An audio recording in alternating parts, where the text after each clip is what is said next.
మహాగణాధిపతయ నమః. సదాశివసమారంభాం శంకరాచార్యమధ్యమాం అస్మదాచార్యపర్యంతం వందే గురుపరంపరాం. శ్రీమాత్రే నమః. ప్రేక్షకులందరికీ స్వాగతం. మనకి కొత్త సంవత్సరంలో మనకి ఇంచుమించు సంవత్సరం మొదలైన 4 రోజులకి ఈ రవి మార్పు అనేది కనపడుతోంది మనకి. అంటే ఏప్రిల్ 13వ తారీఖున రవి గ్రహము ఇక్కడ మేషరాశిలోకి సంచారం, అంటే ఆయన ఉచ్చ స్థితిలోకి సంచారం చేయడం అనేది జరుగుతుంది. అయితే రవి ఎప్పుడైతే తన ఉచ్చక్షేత్రంలోకి వెళతాడో ప్రతి గ్రహము కూడా అక్కడ మనకి మార్పు చెందినప్పుడు కొన్ని శుభ ఫలితాలు, కొన్ని అశుభ ఫలితాలు ప్రతి రాశికి ఉండడం అనేది జరుగుతుంది. అయితే ఇప్పుడు 12 రాశుల వారికి ఈ యొక్క రవి గ్రహ మార్పు వల్ల శుభాశుభ ఫలితాలు ఏ విధంగా ఉంటాయి అనే విషయాన్ని తెలుసుకుందాం. అలాగే ఈ 12 రాశుల వారికి కూడా ఎటువంటి ఏవైనా అంటే వాళ్ళకు ఉండే దోషాలను అనుసరించి వాళ్ళు ఇటువంటి రెమెడీస్ని పాటించడం ద్వారా వాళ్ళకి అనుకూలమైన ఫలితాలను పొందుతారు. ఇలాంటివన్నీ కూడా మనం ఇప్పుడు ఈ వీడియోలో తెలుసుకుందాం. ధనుస్సు రాశి. ధనుస్సు రాశిలోకి మూల 1, 2, 3, 4 పాదాలు, అలాగే పూర్వాషాఢ 1, 2, 3, 4 పాదాలు, ఉత్తరాషాఢ 1వ పాదము ధనుస్సు రాశిలోకి వస్తాయి. ధనుస్సు రాశి వారికి కానీ చూసుకుంటే ఇక్కడ మనకి వీళ్ళకి ఈ యొక్క రవి యొక్క సంచారం కానీ చూసుకుంటే పంచమ స్థానంలో సంచారం చేయడం అనేది జరుగుతుంది. అదే ఇదే సమయంలో పంచమంలో గురువు యొక్క సంచారం కూడా నడుస్తుంది. కాబట్టి కాస్త ఆరోగ్య విషయాల్లో జాగ్రత్త, మానసిక విషయాల్లో ప్రశాంతత అనేది తప్పనిసరిగా వీళ్ళు ఏర్పరచుకోవాలి. అలాగే ఇక్కడ బంధువులతోనూ మిత్రులతోనూ కాస్త ఖర్చులు ఏర్పడడం, వాళ్ళ వల్ల కాస్త తగాదాలు ఇలాంటివి కూడా ఏర్పడే అవకాశం అనేది ఎక్కువగా కనపడుతోంది. కాబట్టి అలాంటి విషయాల్లో కొద్దిగా జాగ్రత్త వహించాలి. అలాగే కొంత అతిగా ఆలోచించడం అనేది తగ్గించుకోవాలి. కాస్త మైగ్రేన్ ఇలాంటివి ఎక్కువగా ఉంటాయి. క్రియేటివిటీ రంగాల్లో ఉన్న వాళ్ళకి, రాజకీయ రంగాల్లో ఉన్న వాళ్ళకి కాస్త కొంచెం వాళ్ళకి ఈ వచ్చే అవకాశాలు అనేవి తగ్గుముఖం పట్టడం, లేదా వాటిని సద్వినియోగపరచుకోలేకపోవడం, ఇలాంటివన్నీ కూడా ఇక్కడ మనకి కనపడుతూ ఉంటాయి. అలాగే ఏదైనా ఒక పనిని చేసేటప్పుడు ఆ పనిలో ఒక స్థిరమైన బుద్ధి, అంటే ఏదైనా ఒక పని చేసినప్పుడు ఆ పని మీద రకరకాల అభిప్రాయాలు రావడం, ఏ పని స్థిరత్వంగా చేయలేకపోవడం, ఇలాంటివి కాస్త కనబడుతూ ఉంటాయి. కాబట్టి అలాంటి విషయాల్లో కాస్త జాగ్రత్త వహించుకుంటే సరిపోతుంది.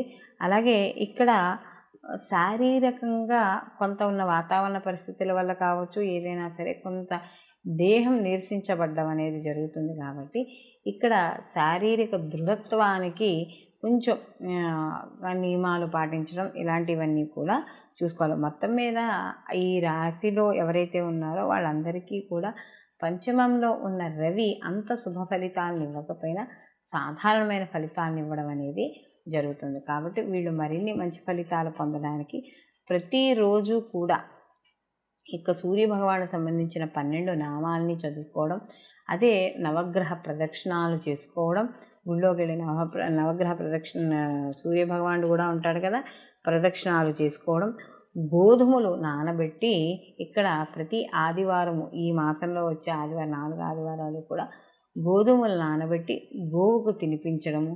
అలాగే ఈ యొక్క మనకి ఏదైనా మన గోధుమలతో తయారు చేసే వంట ఏదైనా సరే, అంటే ఇప్పుడు హల్వా లాంటిది కానీ, చపాతీలు కానీ ఇలాంటివి ఏవైనా సరే ప్రసాదంగా పంచిపెట్టడం, లేదా ఎవరైనా లేని వాళ్ళు ఎవరైనా అంటే మీ శక్తి కొలది, మీరు ఒక్కరికే వదలుచుకున్నారా, ఇద్దరికే వదలుచుకున్నారా అన్నది మీ ఇష్టం. లేని వారికి కాస్త ఈ గోధుమలతో చేసిన వంటకాన్ని ఏదైనా సరే ఇవ్వడం, ఇలా చేయడం ద్వారా ఆ సూర్యభగవానుడి యొక్క అనుగ్రహం అనేది పొందడం అనేది జరుగుతుంది. అయితే మనం ఇప్పుడు 12 రాశుల్లో మనకి ఏ రాశికి ఆ రాశి గురించి రవి యొక్క మార్పు గురించి చెప్పుకున్నాం. మారడం వల్ల అసలు సహజంగా రవి ఆత్మకారకుడుగాను, అలాగే రవి గ్రహాల్లో కల్లా రాజుగాను చెప్పడం అనేది జరుగుతుంది. రవి సహజంగా ప్రభుత్వ ఉద్యోగస్తులకి ప్రభుత్వ పరంగాను, న్యాయపరంగాను, అలాగే ఈ ఎవరైతే ఈ ప్రభుత్వ రంగాల్లో పనిచేసే ఉన్నత అధికారులు, రాజకీయ పరంగాను, ఇలా అన్నింటికీ కూడా ఈ యొక్క మనకి రవి కారకుడు. ఎందుకంటే రవి అనేటప్పటికీ రాజు అంటే ఏమిటి, దర్పం, తన యొక్క అంటే ఒక దర్పంగా మాట్లాడడం, ఒక అధికారికంగా మాట్లాడడం, ఇలాంటివన్నిటికీ కూడా రవి కారకుడిగా చెప్తాం. అందులో రవి ఇప్పుడు మనకి ఉచ్చస్థితిలోకి వెళ్ళాడు. అంటే రవి ఎప్పుడైనా ఉచ్చస్థితిలో ఉన్నప్పుడు, అదే ఉచ్చస్థితిలో మనకి జన్మజాతకంలో కూడా రవి ఉచ్చలోనే ఉన్నాడు అని అనుకున్నప్పుడు ఎలా ఉంటుంది అంటే, ఎక్కువగా ప్రభుత్వ రంగాల్లో వీళ్ళు రాణించడం అనేది జరుగుతుంది. అంటే ప్రభుత్వపరమైన ఉద్యోగాలు ఎక్కువగా చేయడం, అంటే జాతకంలో కూడా రవి ఉచ్చులో ఉండి ఆ లగ్నానికి యోగకారకమై ఉండి, లేదా ఆ లగ్నానికి మిత్రుడై ఉండి కాస్త ఉన్న స్థితి బాగున్నప్పుడు ఖచ్చితంగా ఆ యొక్క ప్రభుత్వ రంగానికి సంబంధించిన ఉద్యోగాల్లో కానీ, రాజకీయ పదవుల్లో కానీ వాళ్ళు ఉండడం అనేది జరుగుతుంది. అంటే రాజకీయ పరంగా కూడా వాళ్ళకి పేరు ప్రతిష్టలు ఎక్కువగా ఉండడం అనేది జరుగుతుంది. అదే ఈ యొక్క జాతకంలో కానీ ఈ యొక్క రవి ఉచ్చస్థితిలో ఉంటే, మగపిల్లవాడికి కానీ పుట్టిన సమయానికి ఉచ్చస్థితిలో కానీ ఉంటే ఆ తండ్రికి బాగా కలిసి వస్తుంది అని చెప్తారు. అందుకనే చూడండి, ఎవరైనా కొంతమంది మగపిల్లలు పుట్టంగానే తండ్రికి ప్రమోషన్లు కానీ, లేకపోతే ఏదైనా ఉద్యోగం మారడం కానీ, అంటే జీతం పెరగడం కానీ ఇలాంటివి ఎక్కువగా కనబడుతూ ఉంటాయి. లేదా ఏదైనా తరతరాల నుండి వచ్చే ఆస్తుపాస్తులు కలిసి రావడం కానీ ఇలాంటివి మనకి చూస్తూ ఉంటాం. కొన్ని జాతకాలలో మా అబ్బాయి పుట్టంగానే మాకు కలిసి వచ్చిందండి అని చెప్తూ ఉంటారు.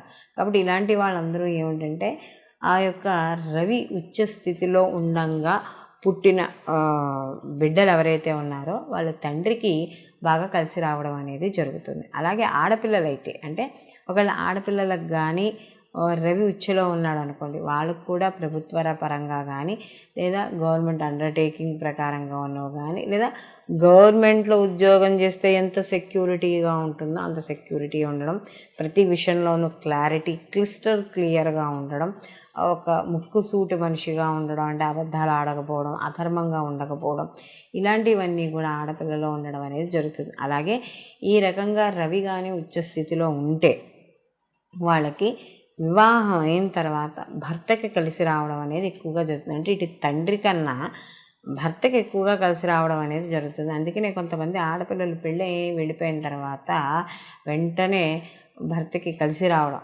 అంటే ఉద్యోగాల్లో మార్పులు, మంచి కలిసి రావడం, వ్యాపారంలో కూడా కాస్త కలిసి రావడం. చూడండి, ఆ ఇంటి లక్ష్మి అండి ఆవిడ, ఆ అమ్మాయి వచ్చిన తర్వాతే కలిసి వచ్చింది అని చెప్తారు. కాబట్టి ఇవన్నీ కూడా మనకి రవి జన్మజాతకంలో ఉచ్చులో ఉన్నప్పుడు కలిగే పరిణామాలుగా మనం చెప్పుకోవచ్చు. కాబట్టి ఈ విధంగా రవి ఉచ్చస్థితిలో ఉండడం వల్ల మనకి ఇంతకు ముందర ఏ రాశికి ఆ రాశి అయితే ఏవైతే చెప్పుకున్నామో అటువంటి ఫలితాలు గోచార ఫలితంగాను, ఇప్పుడు మనం చెప్పుకునేది జన్మజాతక ప్రకారం రవి ఉచ్చులో ఉండడం వల్ల ఈ యొక్క ప్రభుత్వ రంగానికి, రాజకీయ రంగాల వారికి, అధికారులకి, అధ్యాపకులకి, వీళ్ళందరికీ కూడా కాస్త అనుకూలంగా ఉండడం అనేది జరుగుతుంది.